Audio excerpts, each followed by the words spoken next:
Mesdames, Messieurs, bonjour à toutes et à tous. Bienvenue au journal. Un registre unique de personnes vulnérables élaboré au Burkina pour mieux coordonner l'assistance sociale. L'opération va concerner pour ses débuts 2 communes rurales et 2 communes urbaines.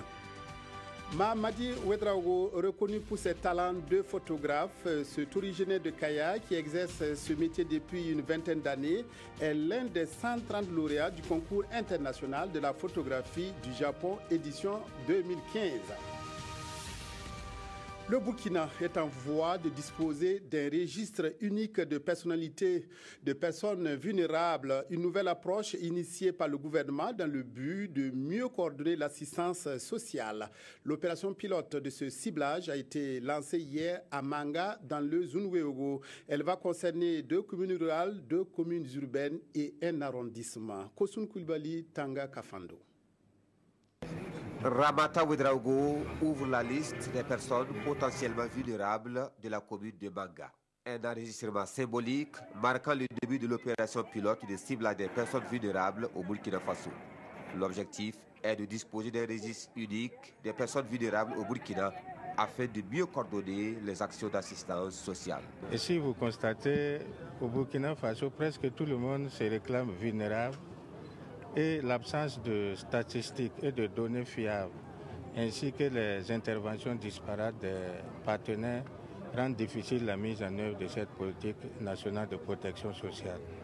Et le lancement de cette opération de ciblage vise à identifier les personnes vulnérables et les enregistrer dans un registre unique qui sera un référentiel pour l'ensemble des acteurs. Le ciblage des personnes vulnérables est une nouvelle approche impulsée par le gouvernement et dont les orientations techniques et les articulations ont été définies par le secrétariat permanent du Conseil national pour la protection sociale. Les données que nous allons collecter vont être traitées sur le plan informatique d'abord.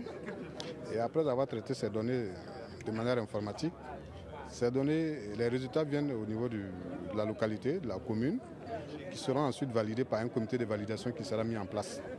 Et lorsque ce comité de validation valide les informations, et nous arrêtons la liste des personnes vulnérables. Et ensuite, maintenant, il y a un programme de réponse qui va venir soutenir ces personnes-là. Cette phase pilote concerne les communes rurales de Bandé et Sérénéga, les communes urbaines de Kaya et Manga et l'arrondissement 3 de Port-du-Lasso. Direction la Côte d'Ivoire pour la caravane de l'intégration du Tocsin, dénommée Société civile et intégration régionale. Cette caravane ralliera Abidjan en passant par Boisflé. 2 semaines pour échanger avec la diaspora, notamment sur le vote des Burkinabés de l'extérieur, mais aussi avec des organisations de la société civile ivoirienne. Jean-Eudes Bayala Oumoussoussé. Un coup de cloche. Et le top de départ de la caravane de l'intégration est ainsi donné. Une caravane qui va rallier Ouagadougou à Abidjan en passant par Boisflé sur initiative de l'association Le Tocsin. L'objectif principal est d'échanger avec la diaspora burkinabé sur les questions de paix. En 2020, il y aura le vote des Burkinabés de l'extérieur. Eh bien, et là aussi, vous savez qu'il peut y avoir des dangers. Et nous voulons anticiper cela. Nous voulons parler de paix.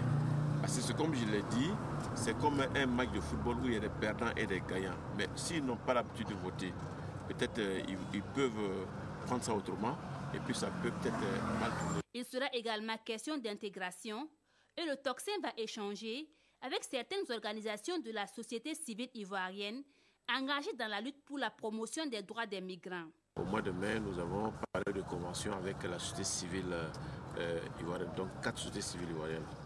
Donc cette convention, nous l'avons rédigée ensemble et que nous allons aller paraffer, à signer cette convention entre la société civile ivoirienne et le Tocsin. Les membres de l'association, à travers cette caravane, entendent consolider les relations entre le Burkina et la Côte d'Ivoire. Depuis 2000, le Tocsin organise chaque année une caravane pour une destination sous-régionale. Les membres de la coalition nationale des acteurs économiques pour un commerce équitable ont organisé ce matin une conférence de presse. L'organisation des élections de novembre prochain à la Chambre du commerce devrait être maintenue à cette date afin de mettre un terme à la délégation spéciale, ont indiqué les conférenciers. Plus de détails avec ce reportage signé Moussa Ouedraogo, Yolande Lompo. La coalition nationale des acteurs économiques pour un commerce équitable monte au créneau pour défendre l'intérêt général de tous les commerçants. Après le toilettage des textes adoptés de façon consensuelle, elle souhaite que les élections du 13 novembre 2016 soient maintenues afin de mettre fin à la délégation spéciale qui n'a que trop duré. La coalition rejette tout amendement des statuts de la Chambre de commerce et d'industrie avant les élections du 13 novembre 2016. La coalition s'oppose à toute modification des commissions, bien qu'elle n'en ait pas membre. Tout en disant non à une chambre de commerce téléguidée, les membres de cette coalition disent ne pas défendre un candidat, mais un programme. On veut des hommes vraiment qui ont des projets pour la jeunesse commerçante du Burkina. Un homme intègre, on ne peut pas être intègre à 100%, mais au moins des gens qui ont un humanisme dans leur cœur. Elle invite les uns et les autres à fédérer leur énergie dans l'intérêt économique du Burkina Faso. La Jeune Chambre Burkina a partagé hier des moments de détente avec le président de la Jeune Chambre internationale en visite à Ouagadougou. Le dîner gala organisé à cette occasion a permis d'élever des membres de la Jeune Chambre au rang de sénateurs, la plus haute distinction de ce club service qui œuvre en faveur de l'emploi des jeunes. Kosoun Koulibaly, Bouma Ernest Nebié. Une soirée d'honneur pour le président mondial de la Jeune Chambre internationale, Pascal Diké, en visite officielle au Burkina. La cérémonie se tient sous le thème « Peace is possible ». On s'est retrouvés ici pour réaffirmer notre engagement à la Jeune Chambre, bien que certains soient frappés par la limite d'âge, et puisqu'il y a le président mondial aussi qui est là, et donc soutenir la Jeune Chambre et reconnaître les mérites de certains amis qui avaient apporté beaucoup au mouvement et qui continuent toujours d'apporter. Au cours de cette soirée, des membres reconnus pour leur dévouement au rayonnement de la Jeune Chambre internationale ont été élevés au rang de sénateurs. C'est l'étape sublime et suprême donc du grade en ce qui concerne donc cette organisation. Et c'est une grande joie donc qui m'anime ce soir, parce qu'en réalité je ne m'y attendais pas. On venait donc pour honorer un engagement qu'on a pris avec des amis. C'est un mérite, c'est vrai, mais c'est d'abord un grand signe de reconnaissance et une marque d'honneur. Nous prenons ça comme encore une invite à mieux faire. La mission principale de la Jeune Chambre internationale est d'offrir des opportunités de développement et d'emploi aux jeunes. Pour ce faire, des sessions de formation en leadership et en entrepreneuriat sont organisées en leur faveur. Il est connu du Toukaya et même au-delà. Photographe depuis 2 décennies, l'homme partage sa passion avec ses clients et ses proches. Mahamadi Ouedraogo a vu ses efforts récompensés par le prix du concours international de la photographie du Japon, édition 2015. Il est l'un des 130 lauréats de ce concours. Isaka Ouedraogo, Salif Belem, Aruna Mare, reportage à Kaya. L'appareil photographique toujours au point pour immortaliser des instants de vie, Mahamadi Ouedraogo a fait de la photo une vie et une passion. C'est un métier que cet ancien animateur d'une clinique privée a appris sur le tas. Je suis photographe depuis 1991. Dès mon premier salaire seulement, j'ai été payé un appareil photo. Je travaille correctement à la clinique et à la descente, je sors avec mon appareil. Et je fais des photos. Je n'ai pas été formé. C'est un travail que j'ai aimé depuis mon enfance. Depuis lors, Photo, comme on le surnomme à Kaya, va de cérémonie en cérémonie pour déclencher son flash, même si parfois il se voit refuser l'accès de certaines salles faute de badge. Les services de ce prince d'Issaogo, localité située à 70 km de Kaya, sont sollicités aussi bien par des particuliers que des entreprises. Je l'ai connu en 2000, de ma position au niveau de la radio. Je m'occupais un peu de l'aspect reportage, radio, photo, presse écrite, dans toutes les cérémonies que l'administration organisait. C'est ainsi que je l'ai fait appel pour faire ces photos-là. Il a toujours apporté satisfaction. Il a toujours été excellent. Il est très humble. Ça, c'est le point fort. Il est persévérant. Vraiment, c'est le point fort. Le point faible est qu'il n'a pas confiance en lui-même. Ses efforts lui ont valu la mention honorable à la 75e édition du Salon international de la photographie du Japon en 2015. Un concours qui a décerné à l'occasion 130 prix, dont 6 prix spéciaux et 124 mentions honorables. C'est des photos de sensibilisation, les photos de culture que j'ai envoyées. C'est un truc que même je ne croyais pas. J'ai fait ça comme ça seulement. Vu le matériel que nous aussi nous avons, bon, c'est trop ancien. Et surtout que c'est un concours international. Et il y a beaucoup de pays qui vont postuler. Je ne disais même pas que j'allais avoir, mais j'ai fait ça pour tester mon niveau, quoi.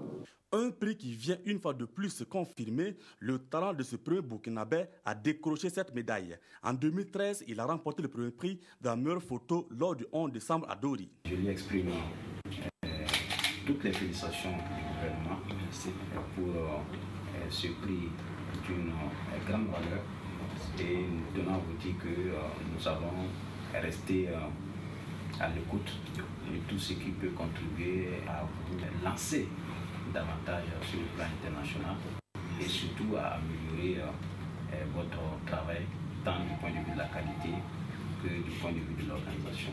C'est en 2005 que l'homme a ajouté une autre corde à son arc. Mahamadou Ouedraogo souhaite que les compétences des photographes de région soient renforcées. Il souhaite également qu'ils soient dotés de laissez-passer afin de leur permettre d'exercer sereinement leur profession. L'opposition guinéenne a fait hier une démonstration de force en réunissant à Conakry près de 700 000 personnes. Un rassemblement qui s'est déroulé sans incident notable, mais c'est sur le chemin du retour que des violences ont éclaté.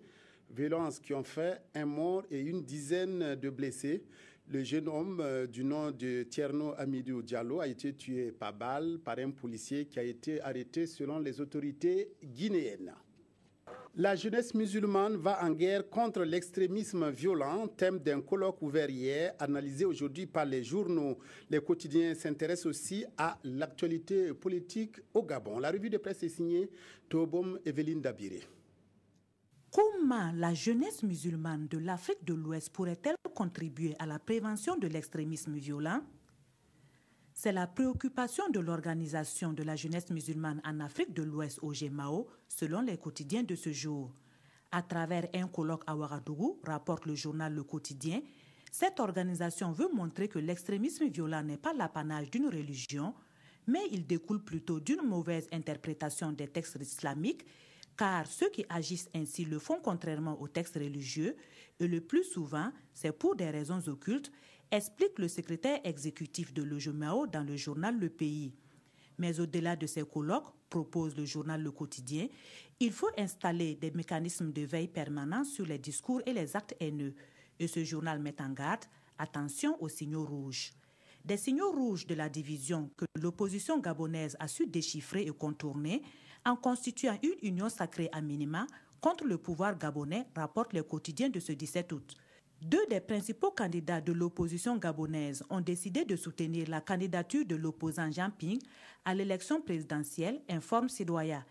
Un mariage de pure forme, juge l'observateur Palga, pour qui l'idéal en effet eût été de faire en sorte que cette union fût scellée il y a plusieurs mois de cela, ce qui aurait permis aux différents partenaires de proposer un projet de société commun en lieu et place de la plateforme hâtivement bricolée ce week-end. Pour le pays, vouloir changer de fusil d'épaule à moins de 2 semaines du scrutin pourrait s'avérer inopérant. Difficile alors de dire si oui ou non cet attelage tiendra jusqu'au seuil de l'isoloir et surtout s'il vaudra son pesant de suffrage, conclut l'observateur Palga. Voilà, c'est tout pour l'actualité de ce 13h sur la RTB. Merci de votre fidélité.